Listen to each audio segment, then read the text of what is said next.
अंबरनाथमधील hotel Sudama येथील पार्किंगमध्ये कारची काच फोडून चोरी झाल्याची घटना समोर आली आहे। शिवसेनेचे नगरसेवक स्वप्नील अरुण बागुल यांच्या फॉर्च्युनर गाडीतून लॅपटॉप, रोख रक्कम, मोबाईल आणि घड्याळ असा ऐवज चोरट्यांनी लंपास केलाय। 20 ऑगस्ट 2026 रोजी स्वप्नील बागुल यांनी आपली फॉर्च्युनर गाडी हॉटेल सुदामाच्या पार्किंगमध्ये उभी केली होती। काही वेळाने ते गाडीजवळ परत आले असता गाडीची काच फोडल्याचे आणि आतील वस्तू चोरीला गेल्याचे त्यांच्या निदर्शनास आले। या घटनेप्रकरणी अज्ञात चोरट्यांविरोधात शिवाजीनगर पोलीस ठाण्यात गुन्हा दाखल करण्यात आला असून पोलीस या प्रकरणाचा तपास करत आहे। दरम्यान या घटनेनंतर नगरसेवक स्वप्नील बागुल यांनी हॉटेल सुदामाच्या सुरक्षा व्यवस्थेवर गंभीर प्रश्न उपस्थित केले आहेत।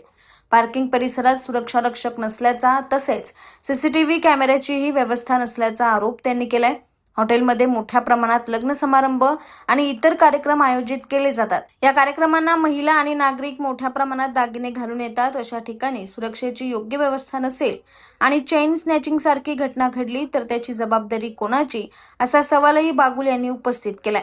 हॉटेल प्रशासनाने पार्किंग परिसरात सुरक्षा रक्षक आणि सीसीटीव्ही कॅमेऱ्यांसारख्या मूलभूत सुरक्षा सुविधा तातडीने उपलब्ध करून घ्याव्यात, अशी मागणी स्वप्नील बागुल यांनी केली आहे। तसेच नागरिकांनी मौल्यवान वस्तू आणि वाहने घेऊन अशा ठिकाणी जाताना सुरक्षेची काळजी घ्यावी, असे आवाहन केले आहे।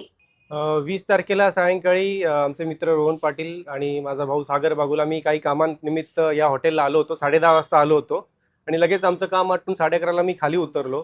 खाली उतरल्यानंतर माझी गाडी इकडे पार्किंग होती, पार्किंगमध्ये हॉटेलच्या सागरची होती, रोहन साहेबांची पण होती।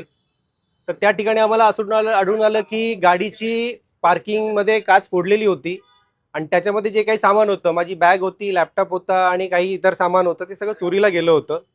मुद्दा माझी बॅग गेली किंवा काच फोडली की हा मुद्दा हा नाहीये। मुद्दा असा आहे की हे 6 माळ्याचं एवढं मोठं हॉटेल आहे, 3 स्टार हॉटेल हे म्हणतात, पण यांच्या हॉटेलमध्ये सिक्युरिटी नव्हता त्यावेळेस। मी यांना विचारलं, मी काच कशी फोडली तुम्हाला माहिती आहे का? त्यांनी म्हटलं नाही साहेब, सिक्युरिटी नाहीये आमच्या इकडे। मी म्हणले अच्छा चला, सिक्युरिटी नाहीये, कॅमेरे दाखवा। तर कॅमेरे देखील पाहिले तर कॅमेरा देखील त्यांचा नाहीये। आपण इकडे पाहू शकता यांच्या पार्किंगमध्ये गाडी लावल्यानंतर 3ऱ्या माळ्यावरती त्यांनी कॅमेरा लावलाय। आता मला सांगा, एवढं आपल्या शहरातलं हे हॉटेल आहे, MIDC आहे, या MIDC मधले आंतरराष्ट्रीय गेस्ट देखील या हॉटेलमध्ये थांबतात आणि अशा प्रकारे या शहरातल्या हॉटेलमध्ये सुरक्षितता नसेल, सिक्युरिटी हा बेसिक अधिकार आहे प्रत्येक गेस्टचा, व्हिजिटरचा, कॅमेरा हा बेसिक अधिकार आहे। या दोन्ही गोष्टी जर हे हॉटेल पुरवू शकत नसेल तर यांनी फक्त पैसे कमवायचे का? हाच यांचा उद्योग आहे का? नागरिकांची सुरक्षा कोणाच्या भरोश्यावर सोडायची?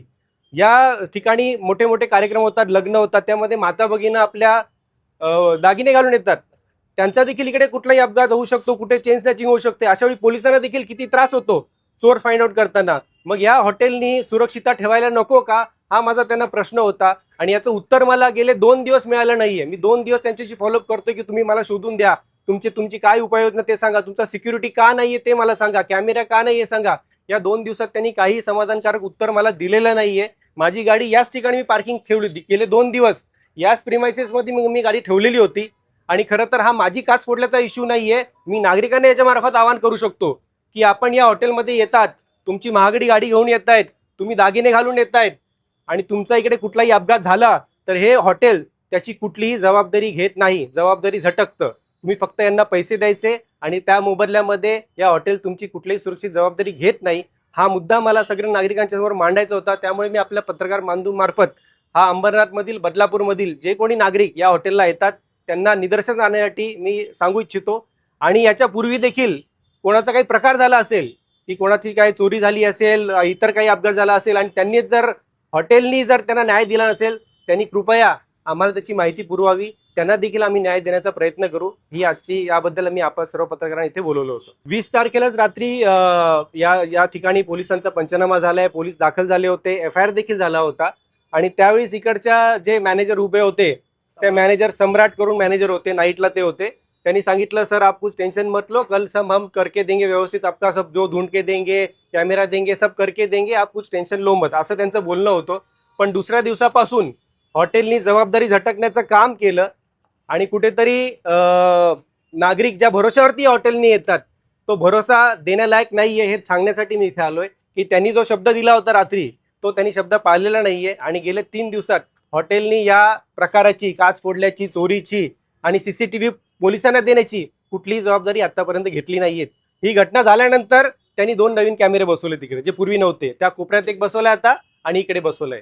म्हणजे इतके दिवस हे राम भरोसे सगळं इकडे चाललेलं होतं. मागणी एकदम सोपी होती की जे आमचे काच जी फुटलेली आहे आणि जे आमचे बिलॉंगिंग्स याच्यातनं गेले दादाचे, त्याची तुम्ही पूर्ण, त्यांनी जे मॅनेजर होते त्यांनी रिस्पॉन्सिबिलिटी घेतली होती आणि त्यांनी आम्हाला कमिटमेंट सुद्धा दिली होती की तुम्ही उद्या सकाळी या, उद्या सकाळी तुमचे जे नुकसान झाले त्याची आम्ही भरपाई देऊ. आणि ते हे काळजी देखील घेऊ भविष्यात. आणि काळजी देखील घेऊ. आणि जे कॅमेरे आता नाही आहेत, आता त्यांचा एकच कॅमेरा आणि त्या कॅमेऱ्यावरती सुद्धा तुम्ही सीसीटीव्ही फुटेज बघा, त्याच्यावरती एक लाईट गेलेली आहे, म्हणजे लाईटीचा उजेड एवढा आहे त्या कॅमेऱ्यामध्ये, त्याने कॅमेरा अँगल सुद्धा नीट सेट केलेला नाहीये.